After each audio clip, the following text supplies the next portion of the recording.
megalayapost.news.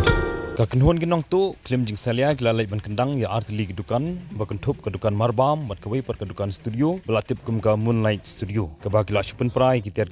namar bakimdon banrong tu light na kate kedukan marbam bakila yo banrong kattu gani kepisa bat ki marbam la suba bakinang tu bala kendang siteng sinya bat namar bakade kejengkhang nar gila syutom ban kendang lut bat wala kataru gila yo banrong tu kattu gani kepisa bat ki marbam na kate kedukan halor gani kejingja na kaliang utrai dukan ututa mia tangmar jalap ya kani gijing syak kendang kedukan la pentip mardor sigi bor pulit ke nampak police station bana kaliang gi bor pulit ru lawan banjure ban bishar penia halor kani gijing syak kendang kati kedukan hakinong tu kembala kren utrai dukan ututa mia ulong bakimla bantip hadu kanu kitiar kila satu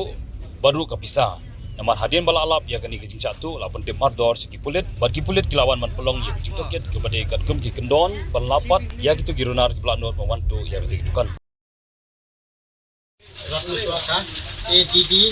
मेरा घर में गया था जाने के बाद में बोला आपका दुकान में चोर हो गया इधर में ब्लॉक देखा वो लोग कुछ जबरा देखे ब्लॉक करके रखा था इधर में सादा टुटाया था टुटा के अंदर में घुस गया लेकिन अंदर में क्या हुआ नहीं हुआ हम लोग पता नहीं तो हम लोग इतना डर बाद हम लोग पुलिस इंफॉर्मेशन देने गया पहला डबरा के पास गया डबरा तो सोया था तो बाद में दोबारा तो फोन किया रिंग भी किया था लेकिन रिसीव नहीं किया बाद में हम लोग उधर से घूम गया आने के बाद में डबरा फोन किया डबरा बोला एक काम करो आप पुलिस इन्फॉर्मेशन करो तो बाद में हम लोग थाना में गया पुलिस को बुलाया पुलिस आया आने के बाद में एक बार आके देख के गया इन लोग बोला हम लोग का बारात घर है उनका ऊपर में है उन लोग को बुलाएगा फिर इन लोग को बुला कर अभी लेके आया आके अभी देख रहे हैं कि क्या हुआ नहीं हुआ बाद में हम बोल सकते हैं क्या हुआ नहीं हुआ क्या क्या चीज़ चोरी हो गया कल हाँ पैसा भी था कि 10-15 हज़ार ऐसा था लेकिन हम लोग गिनती नहीं किया था मतलब ये पैसा हम लोग बहुत दिन से जमा रखा है उस पैसा उसी पे हम दुकान में मतलब जो हम काम में आता है सुबह रोज किया रखता है 10-15 हज़ार रुपये हम हाँ वो पता नहीं अभी तक भी होगी लेकिन इधर में थोड़ा था वो तो लेके गया और थोड़ा हम लोग साइड कर रखा था वो तो अभी है कि नहीं हम मैंने मास्टर बापा यो si teng yo kuat mana kan agak kembang jadi saya sekarang buat ayo di yang bahasa kentang sama depan buat sama semangat dan aku aja itu bos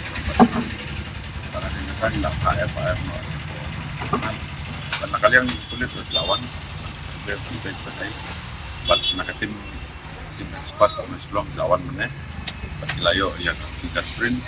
harus program ada kita ini 46 batang bah kan no kata salah satu ni ngom semua yang beli mah dari salong ke para susi ba tang hari ni kita yo minta kelalong lain kali kan para tiga lain itu ada pelapon di depan kelas sangat mungkin saya lihat tengok semua senang kalau nampak senang apakah nak tujuh langsung kan buat para senang ban anes mas ini ban siapa hukum gini bro buat bantuan penjat ada kampung penting ban step jadi mai di semua kulit pada tim expert nanti selawan Islam mana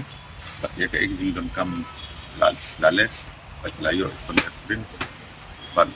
karena bah itu virus itu paman di sayur ya kan nong pergi megalayapost.news